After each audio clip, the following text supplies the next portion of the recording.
Assalamualaikum warahmatullahi wabarakatuh. Waalaikumsalam warahmatullahi wabarakatuh. Al-Fatihah ila hadratin Nabi Muhammadin al-Mustafa Rasulillah sallallahu alaihi wasallam li jami'i arwahi walidina wa masyayikhina wa muallimina wa asatizina khususan li muallifi hadzal kitabi Al-Imam Yahya bin Syaraf An-Nawawi khususan li muassisi hadzal majlisi wal masjidi annallahu yaghfir lahum wa yarhamuhum wa yu'li darajatihim fil jannah wa yanfa'una bi asrarihim wa anwarihim wa ulumihim wa nafa'atu fid dini wad dunya wal akhirah wa anallahu al-karim yaftahu alaina futuhal arifin wa yufaqihuna fid din wa yarzuquna kamalal ikhlas wal yakinu ila hadratin nabi syai'un lana wa lahum al-fatihah. A'udzu billahi minasy syaithanir rajim.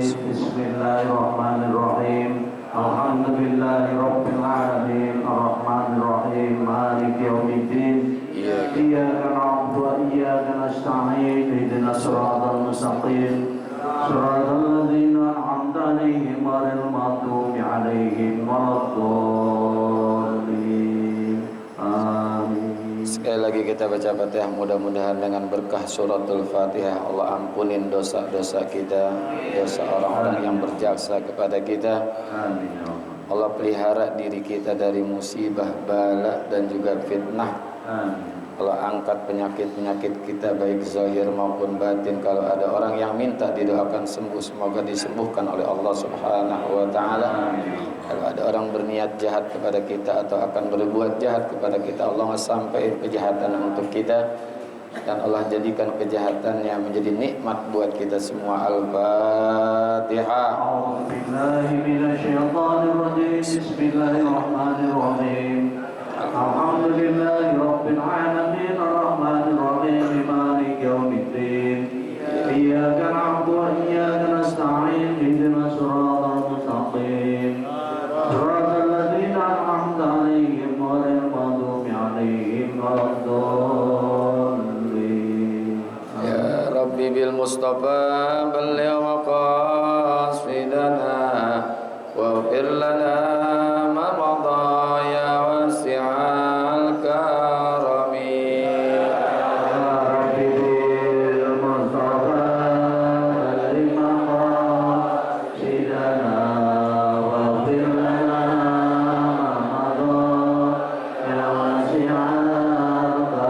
Rabbi hayyi lana min amrina rashada waj'al ma'unatakal husna lana madada.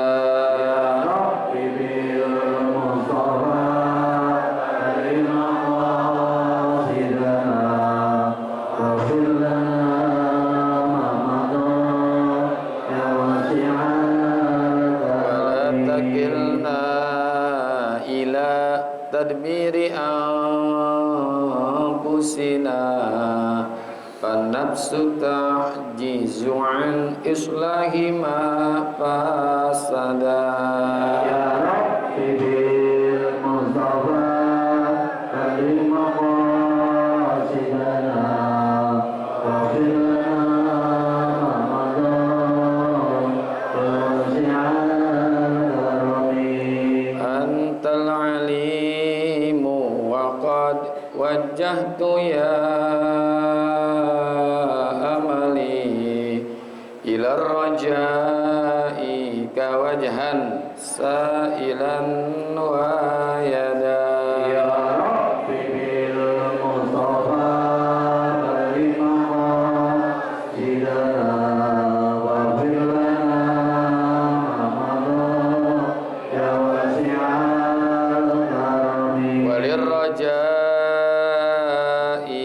thawabun anta ta'lamuhu faj'al thawabi dawa masitri li abada. Ya Rabbi bil Mustafa karim maqasidana wa fil Ramadan ya wasi'al karami. Allahumma salli Allahumma salli wa sallim wa barik alaihi. Bismillahirrahmanirrahim. Alhamdulillahilladzi an'ama 'alaina bi ni'matil imani wal islam wa huwa a'zamun ni'am. Wassalatu wassalamu ala sayyidina Muhammadin asyrafil anam wa ala alihi wa sahbihi alladhina taba'ahu min yaumina hadza ila yaumil qiyamah. Amma ba'du. Ma'asyiral muslimin wal muslimat, hadirin wa bapak ibu-ibu jamaah yang semoga kita semua dirahmati Allah Subhanahu wa taala. Wabil khusus yang sama-sama kita hormati dan kita muliakan guru kita Bapak Kiai Haji Parapurkhan, Ustaz Abdul Hamid Al-Hafidh, dan juga Ustaz Haji Kasroin, Ustaz Tahir, dan seluruh pengurus Masjid Jami Hidayatul Mukhlisin yang semoga semua dirahmati Allah Subhanahu wa taala. Tanpa berpanjang kalam, kita lanjutkan bacaan kita hadis yang ketujuh. Wa bisanadil muttasili ilal imami muhaddisi rahimahullahu ta'ala wa adaman naf'a bihi wa bi barakati ulumihi wa bikum fid daraini amin. Qala radhiyallahu ankum wa li kitabihi. Dan juga yang kedua adalah kitabnya. Di nasihat yang kedua adalah kitab. Makna kitab di sini adalah Al-Qur'an atau Al-Furqan. Kita mengimani Quran ini bukan sekedar kita percaya bahwa Allah pernah menurunkan Al-Quran yang sebelumnya ada kitab Taurat, Zabur, dan Injil. Kita mengimani Allah itu kalau sebatas itu apa maknanya? Kita mengimani Al-Quran, kita jadikan Al-Quran itu sebagai aturan main di dalam hidup.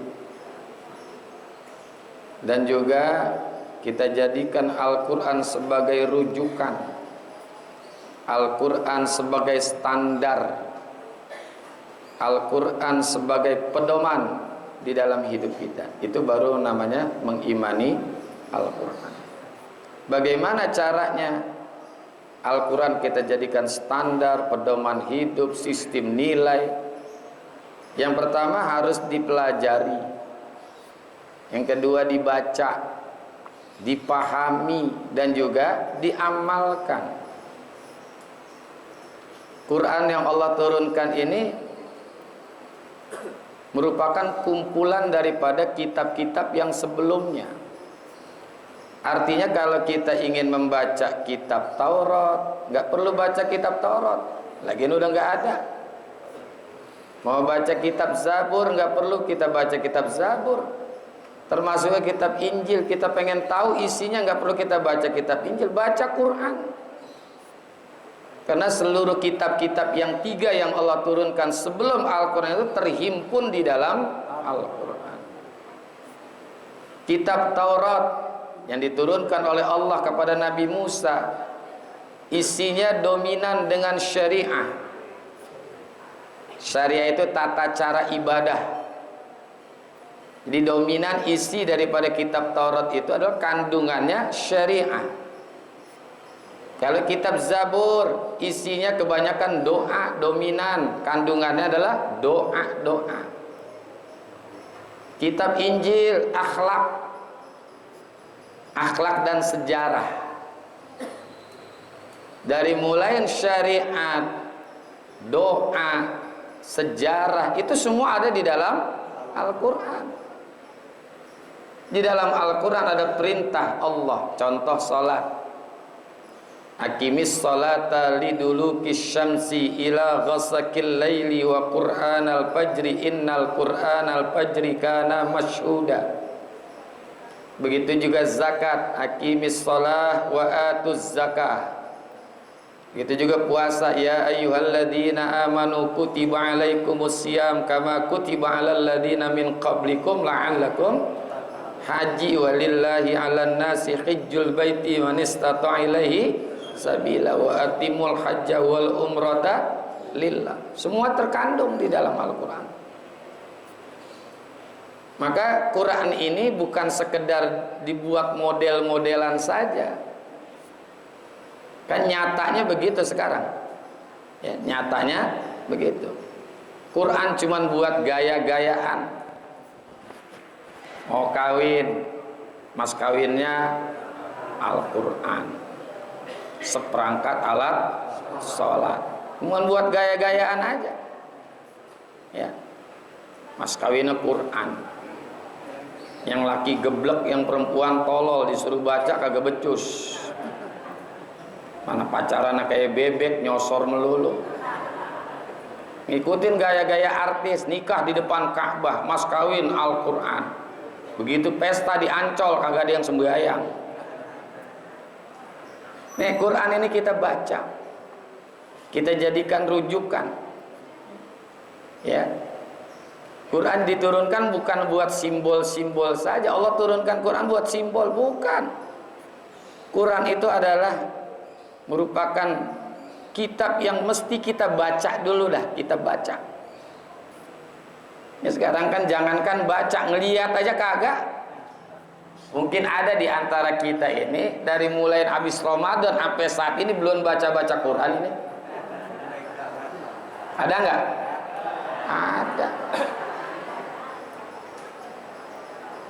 Quran cuman buat pajang-pajangan doang, kaligrafinya bagus, figuranya mahal.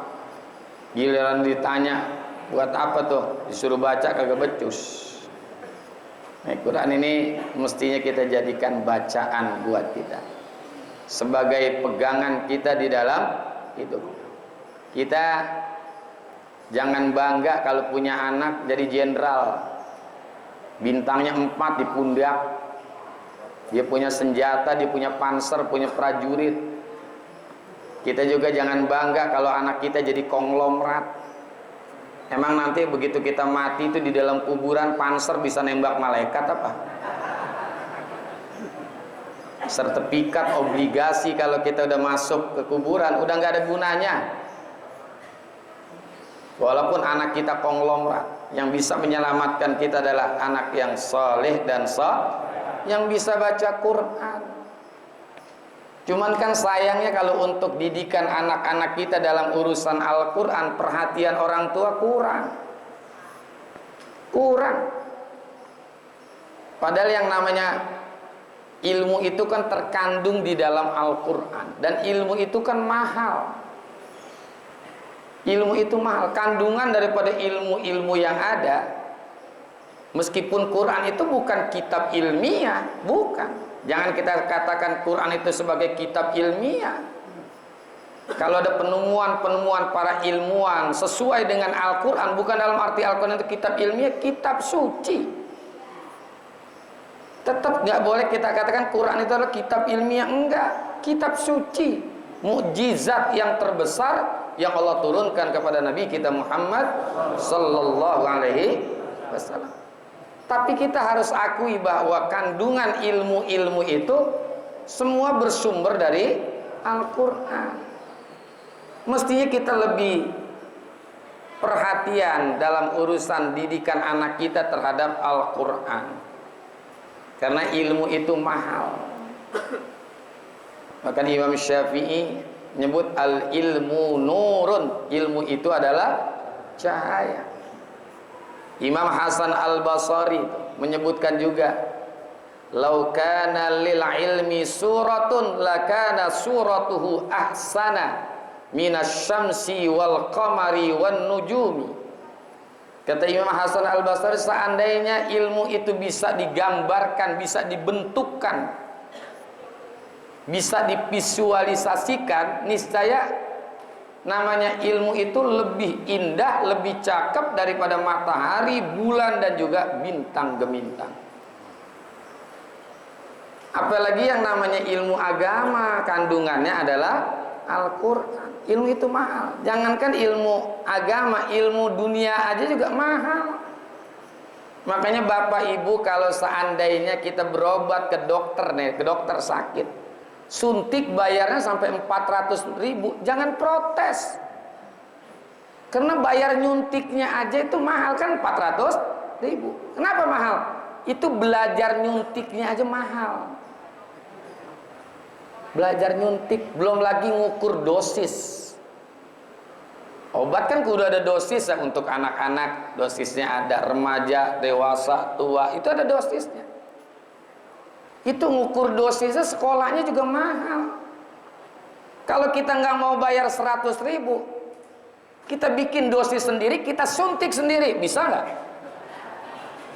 Coba ketika kita lagi sakit, kita ukur dosis sendiri, nyuntik sendiri. Kira-kira ketika kita sakit itu kita suntik sembuh apa mati? Kira-kira tuh. Bisa-bisa overdosis kita. Termasuk juga tuh para insinyur tuh, konsultan. Itu bayaran mahal karena dia tahu tuh. Belajar ukuran konstruksi bangunan sekian, jembatan sekian. Kita nggak mampu. Apalagi yang namanya ilmu agama, bukan hanya untuk dunia tapi juga dunia akhirat. Quran yang menjadi penerang buat kita di dalam kubur tuh Quran. Yang nolong kita syafi'an li ashabih, nanti pada hari kiamat, penolong kita bagi para orang-orang yang membacanya nanti pada hari kiamat. Ini lebih mahal lagi. Kita baca satu huruf 10 kebaikan. Makanya kata Nabi itu alif lam mim bukan satu huruf, itu 3 huruf tuh, alif lam mim. Ya kan? Itu 3 huruf berarti 30 kebaikan. Masya Allah ya. Nah Quran ini sebagai petunjuk hudan. Makanya ayatnya nggak usah jauh-jauh, setelah Fatihah ayat kedua, zalikal kitabul la raiba fihi hudal, sebagai petunjuk di dalam hidup, pedoman sistem nilai di dalam hidup kita tuh Al-Quran. Apa kita kagak untung kalau kita mendapatkan kebaikan dari apa yang kita baca di dalam Al-Quran? Dari surah Al-Fatihah sampai surah An-Nas, berapa huruf itu coba? Hitung aja sendiri dah. Ya Allah, anak kita baca Quran, untung. Betul nggak? Untung tuh anak kita bisa baca Quran, kita dapat pahala, anak kita juga dapat pahala. Dunia akhirat ini kita nggak bangga apa?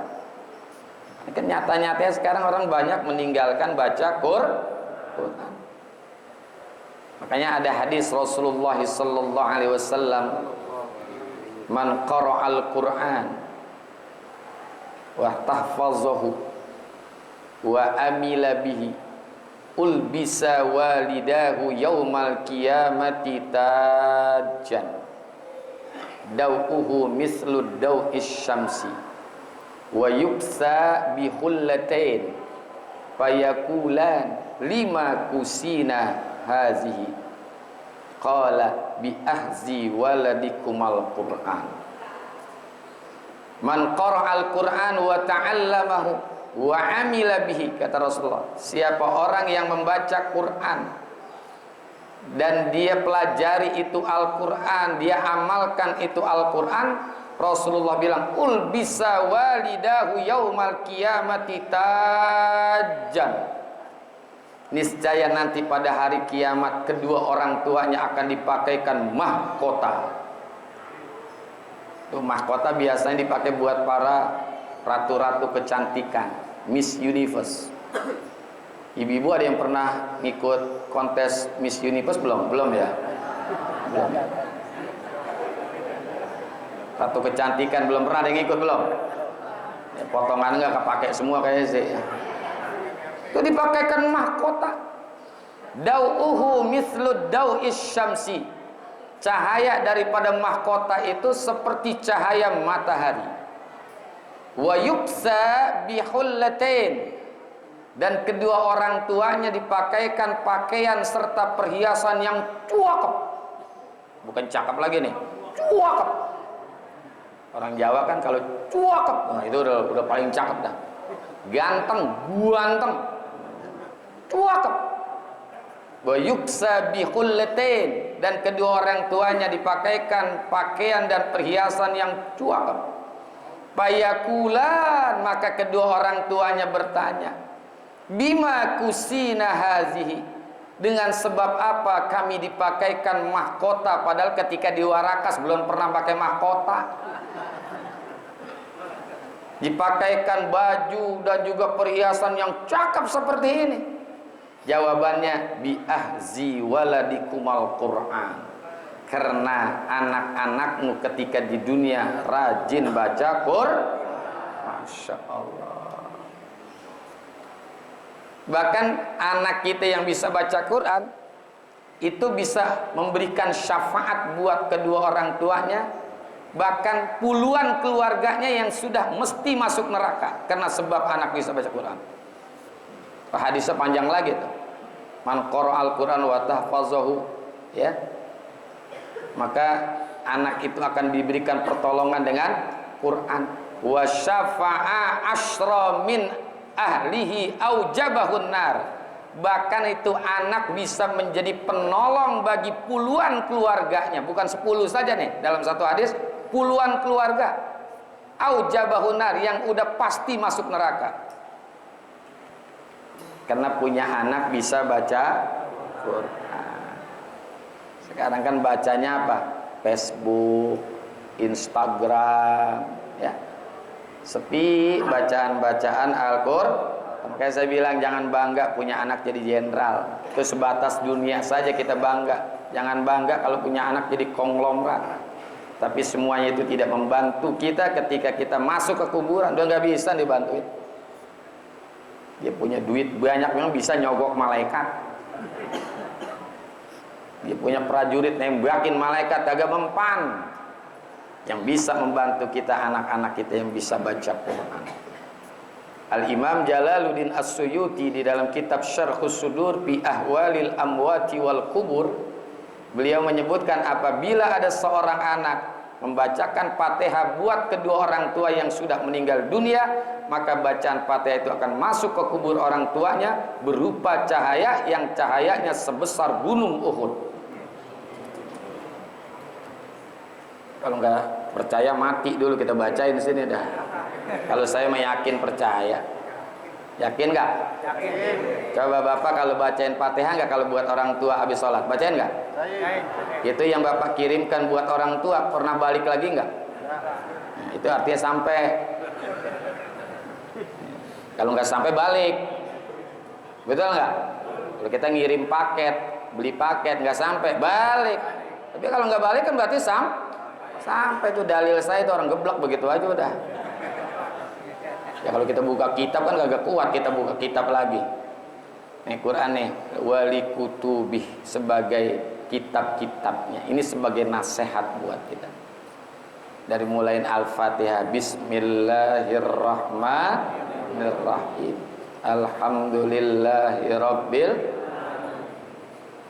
Itu Fatihah itu kan kumpulan daripada Al-Quran, dari mulai Bismillah sampai An-Nas, itu kumpulannya adanya di dalam surah Al-Fatihah. Surah Al-Fatihah kumpul lagi di dalam Bismillahnya.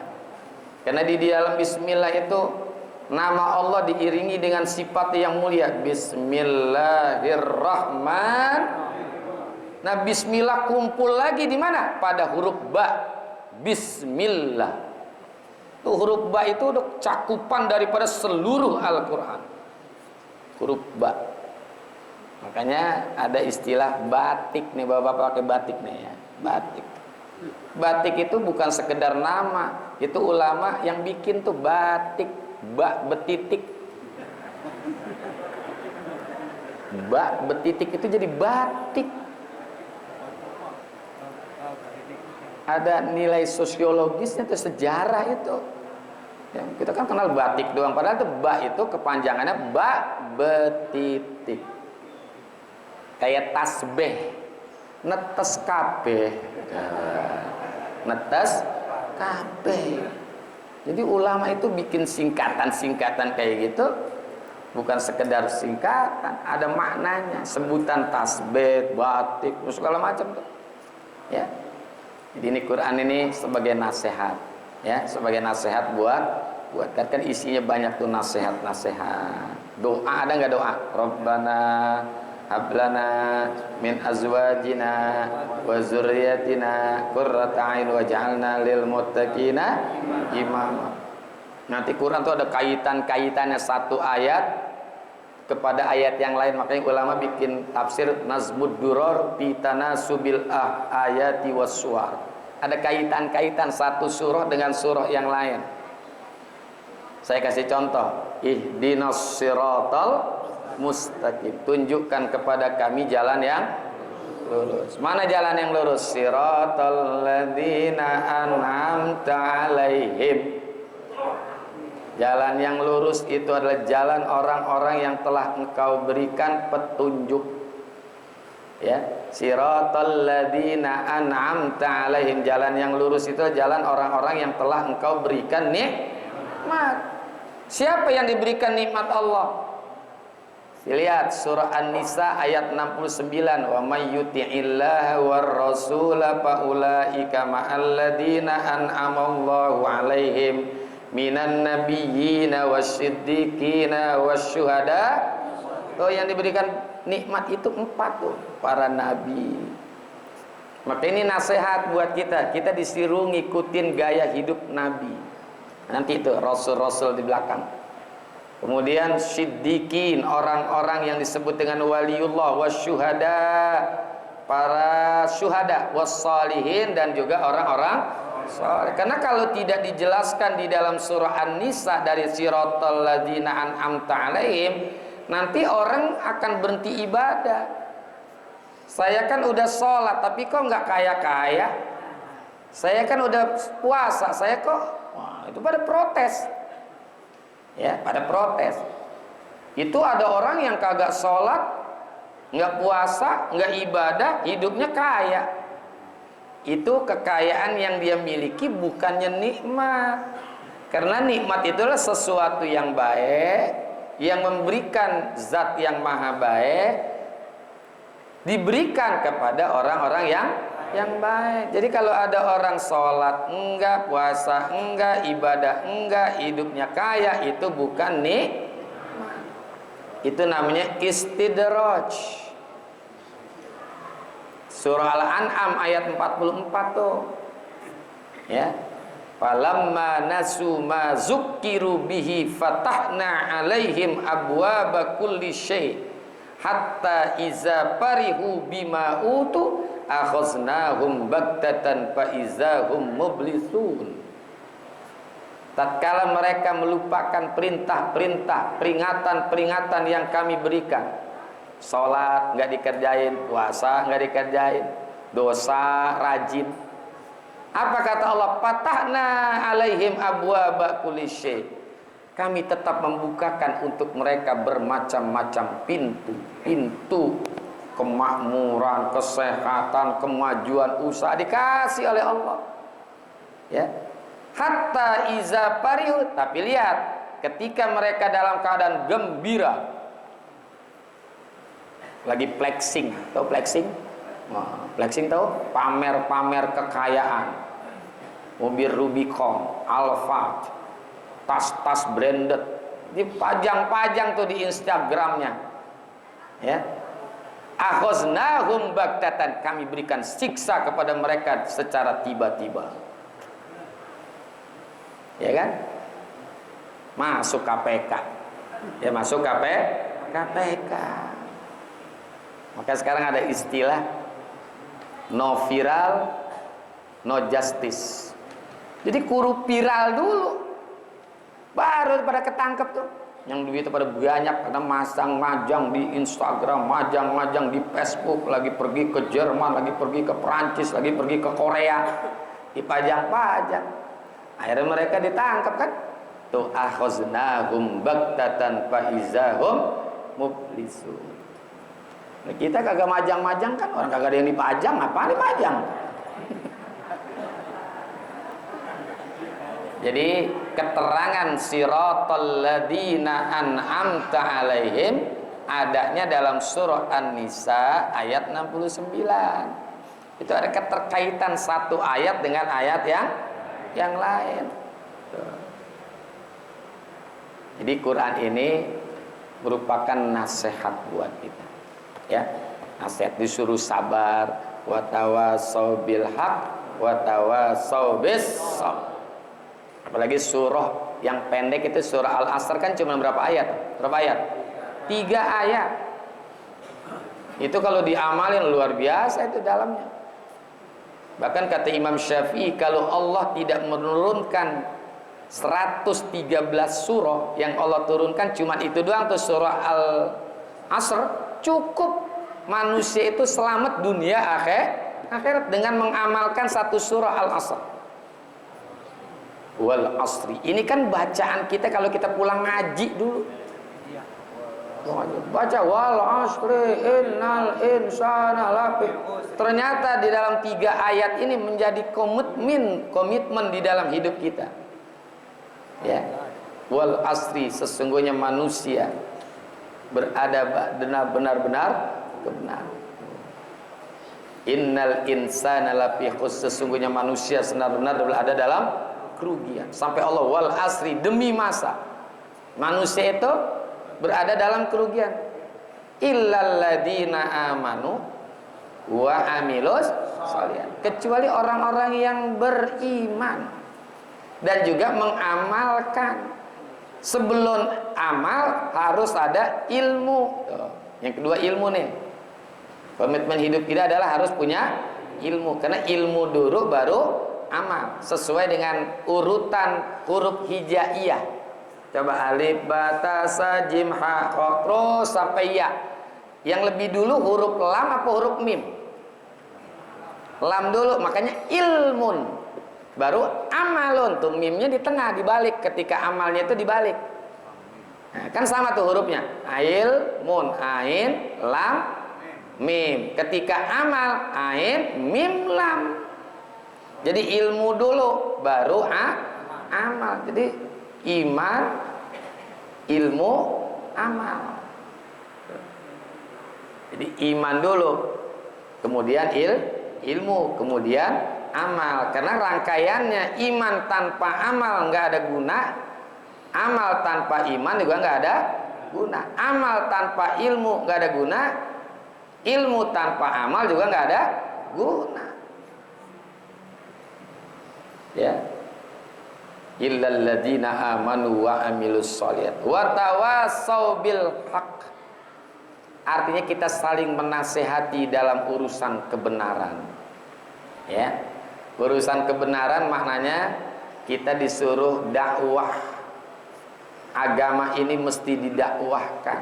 Kalau nggak didakwahkan, urusan mati nih agama. Hati kita ngajak orang pengen masuk surga, nggak usah pengen sendiri saja, ajak orang, ayo ngaji. Ini kan dakwah doang kan? Dakwah cuma ngajak, nggak pakai ongkos.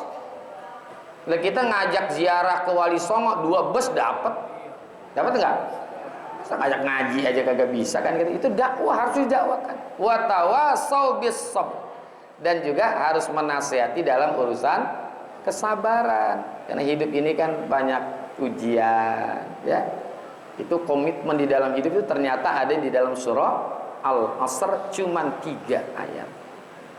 Itu nasihat. Banyak lagi lah ayat-ayat yang lain, ya.